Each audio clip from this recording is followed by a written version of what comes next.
क्या हुआ कल, मतलब प्रोटेस्ट किस तरह से आप लोगों का गया?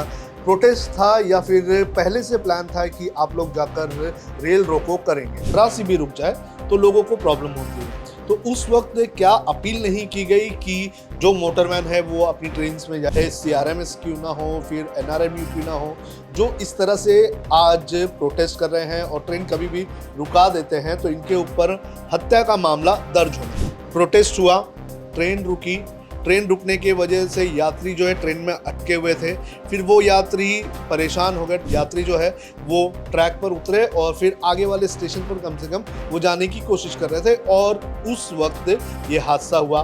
अगर ट्रेन नहीं रुकती, ट्रेन सही समय पर चली जाती तो ये यात्री उतरते ही नहीं। ट्रेन रोकने का मकसद हमारा था ही नहीं, ना हमने ट्रेन को रोका। और जो ये दुर्घटना हुई है वो दुखद है, दुर्घटना हुई है। नंबर 2, अगर मेंटेनेंस में गड़बड़ थी जिसका आरोप लगाकर हमारे कर्मचारियों को पे एफआईआर दर्ज की गई है, वो अगर वो मेंटेनेंस फेलियर था तो गाड़ी पहले में निकल गई, गाड़ी बाद में चली, उसके बाद भी गाड़ियाँ चलती रही। मेंटेनेंस फेलियर की दशा में एक भी गाड़ी चल नहीं सकती है, डिरेलमेंट हो जाएगा। ऐसा कुछ हुआ ही नहीं था। गुरुवार की देर शाम मुंबई के छत्रपति शिवाजी महाराज टर्मिनस पर रेलवे की यूनियंस ने एक स्ट्राइक की थी। इस स्ट्राइक की वजह से बड़े पैमाने पर यात्रियों को प्रॉब्लम हुई और यात्रियों को प्रॉब्लम होने की वजह से कुछ यात्री जो है वो ट्रैक पर उतरे और इसमें से 2 लोगों की जान चली गई। अब इस पूरे प्रोटेस्ट और इस स्ट्राइक को लेकर लगातार इन यूनियंस पर सवाल उठाए जा रहे हैं और जो सवाल उठाए जा रहे हैं उन सवालों पर बात करने के लिए हमारे साथ सीआरएमएस के प्रेसिडेंट डॉक्टर प्रवीण वाजपेयी जी हैं। उनसे बात करेंगे और जानने की कोशिश करेंगे कि जो गुरुवार की देर शाम हुआ वो क्या था, किस तरह से ये जो प्रोटेस्ट था ये स्ट्राइक में बदल गया। सर, आप लोगों के ऊपर आरोप लग रहे हैं, सीआरएमएस हो या फिर एनआरएमयू हो, जो यहाँ पर गए थे प्रोटेस्ट करने, उनके ऊपर आरोप लग रहे हैं कि अगर वो प्रोटेस्ट नहीं करते, ट्रेन नहीं रुकती तो यात्रियों की जान बचती थी। पहली बार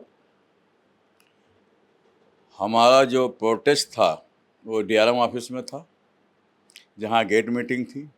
गेट मीटिंग के बाद जो डिस्पर्स हुई तो हमारे लोग जो लॉबी के सामने बैठ गए, धरने मोर्चे बैठ गए। और ट्रेन रोकने का मकसद हमारा था ही नहीं, ना हमने ट्रेन को रोका। और जो ये दुर्घटना हुई है वो दुखद है, दुर्घटना हुई है, लेकिन उसका इससे कोई संबंध नहीं है। दुखद है, उनके प्रति हमारी सहानुभूति है, परिवार पे सहानुभूति है हमारी, और ये नहीं होना चाहिए था, लेकिन इसका कोई आपसी संबंध नहीं। सर, क्या हुआ कल, मतलब प्रोटेस्ट किस तरह से आप लोगों का गया? प्रोटेस्ट था या फिर पहले से प्लान था कि आप लोग जाकर रेल रोको करेंगे? हमने रेल रोकी ही नहीं है। हमारा क्या था, आपको जो 9 जून को मुंब्रा में जो घटना घटित हुई थी, उस घटना जिसमें 2 ट्रेन के यात्री आपस में टकराए थे, कुछ लोगों की मृत्यु हुई थी 9 जून की घटना में। उसके बाद रेलवे ने एक जे गेट की कमेटी नियुक्त की थी। जे गेट की कमेटी ने निष्कर्ष निकाला था कि जो ये दुर्घटना घटित हुई मुंब्रा की, चूँकि यात्रियों के सैक बैग फुटबोर्ड पर लटके हुए थे, तो फुटबोर्ड में लटके होने की वजह से दुर्घटना घटित हुई थी। उसके जुलाई के महीने में बीजीटीआई की टीम को तपास के लिए भेजा गया। बीजीटीआई ने जो सवाल उठाए, तथ्यहीन सवाल थे, जैसे वेल्डिंग नहीं होना, ब्लास्ट बह जाना। पहली बात तो सवाल पैदा होता है, जून की घटना की जांच 1 महीने पहले वहाँ कहाँ हो सकती है, नंबर 1। नंबर 2, अगर मेंटेनेंस में गड़बड़ थी जिसका आरोप लगाकर हमारे कर्मचारियों को पे एफआईआर दर्ज की गई है, तो वो 1 महीने बाद तो नहीं हो सकती, नंबर 1। नंबर 2, वो अगर वो मेंटेनेंस फेलियर था तो गाड़ी पहले में निकल गई, गाड़ी बाद में चली, उसके बाद भी गाड़ियाँ चलती रहीं। मेंटेनेंस फेलियर की दशा में एक भी गाड़ी चल नहीं सकती है, डिरेलमेंट हो जाएगा। ऐसा कुछ हुआ ही नहीं था।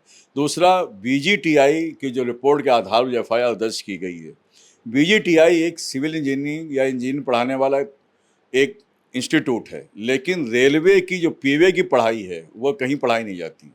तो रेलवे का मतलब एक स्पेशलाइजेशन है इस मामले में, जो रेलवे की पीवे पढ़ाई रेलवे में ही पढ़ाई जाती है, रेलवे में सिखाई जाती है।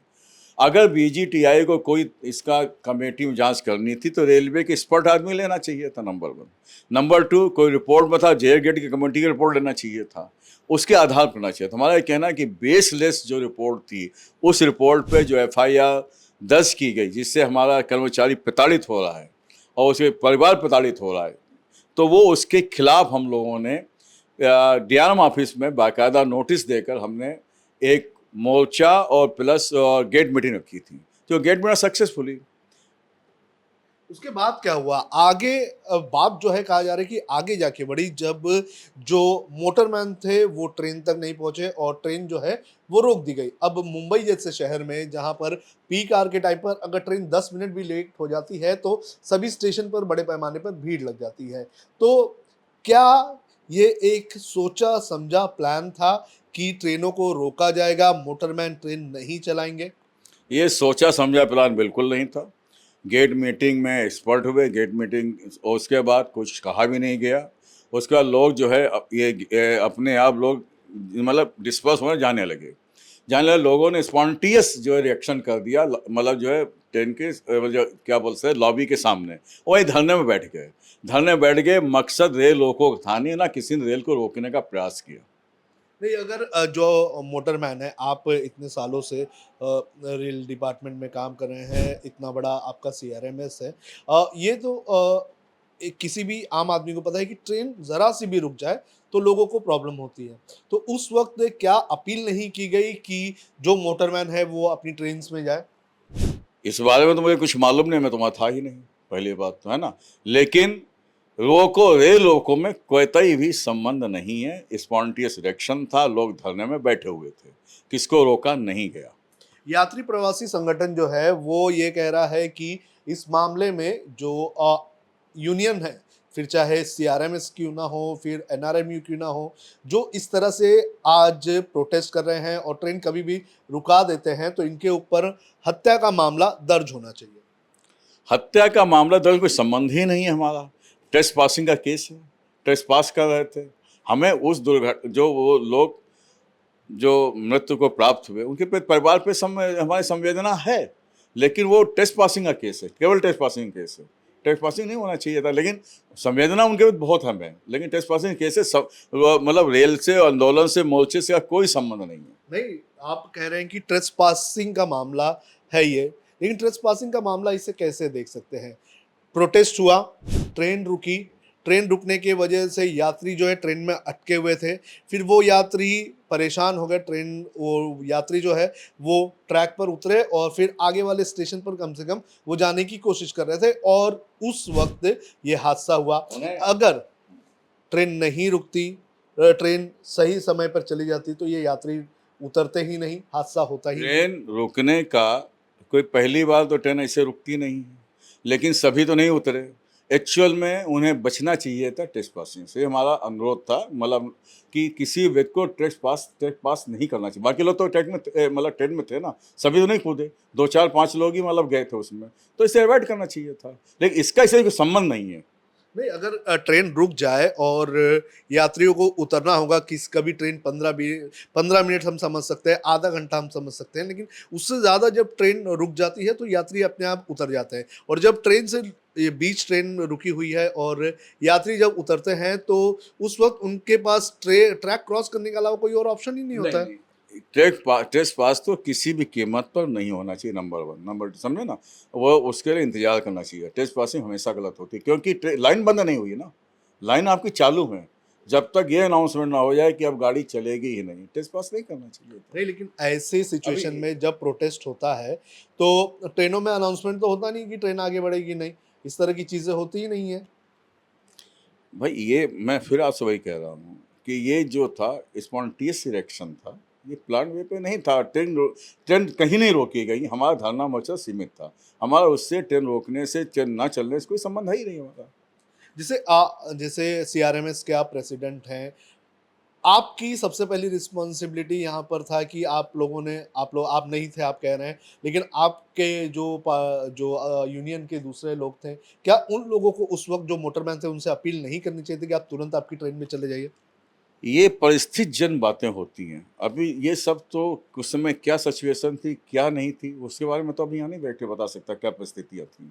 अच्छा लेकिन हाँ, लेकिन ये जो था वो मतलब स्पॉन्टेनियस इलेक्शन था, लोग वहाँ धरने में बैठ गए थे, मतलब मीटिंग से निकलने के बाद, बाकी और कुछ नहीं था इसमें। जो यात्री एसोसिएशन है वो ये कह रहा है कि अगर इसी तरह से ये जो यूनियंस है वो आए दिनों प्रोटेस्ट पर बैठ जाए, ट्रेन रुका दे, तो यहाँ पर ये एक तरह की दादागिरी जो है वो इन यूनियंस की शुरू हो जाएगी, ऐसा उनका आरोप है। आए दिन होता ही नहीं, आप बताइए कैसे आए दिन होता नहीं, उनकी जो आशंका है वो निर्मूल है। अच्छा, ये जो मामला दर्ज हुआ है, जो बुमराह वाले मामले में जो आरोप लगे हुए हैं, एफआईआर दर्ज हुई है, इस एफआईआर को आप किस तरह से देखते हैं? क्या ये जो जीआरपी की तरफ से एफआईआर दर्ज की गई है, वो जो है रेलवे को टारगेट करने के लिए दर्ज की गई है? मेरा यही कहना, टारगेट करने के लिए की गई है ना, कि इसमें कुछ नहीं कर सकता, लेकिन जो रिपोर्ट दर्ज की गई है, जिस रिपोर्ट का आधार पर, वो रिपोर्ट बेसलेस है।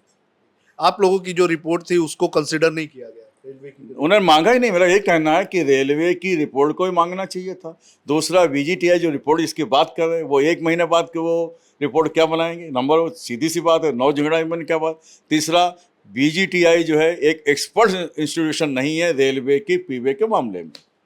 बहुत बहुत धन्यवाद लोकमत से बात करने के धन्यवाद लिए। आपका। तो हमारे साथ डॉक्टर प्रवीण वाजपेयी थे जो बता रहे थे कि जो गुरुवार को प्रोटेस्ट हुआ वो प्रोटेस्ट किस तरह के साथ था और जो रेलवे एम्प्लॉयज हैं उनमें किस तरह से इस एफआईआर को लेकर एक प्रकार का गुस्सा है और ये कहा जा रहा है कि कहीं ना कहीं जो रेलवे की रिपोर्ट है उसे कंसीडर नहीं किया गया और एक प्राइवेट रिपोर्ट के आधार पर रेलवे के 2 अधिकारियों के खिलाफ मामला दर्ज कर लिया गया। वीडियो जर्नलिस्ट हर्ष के साथ सोनू कनौजिया, लोकमत हिंदी, मुंबई।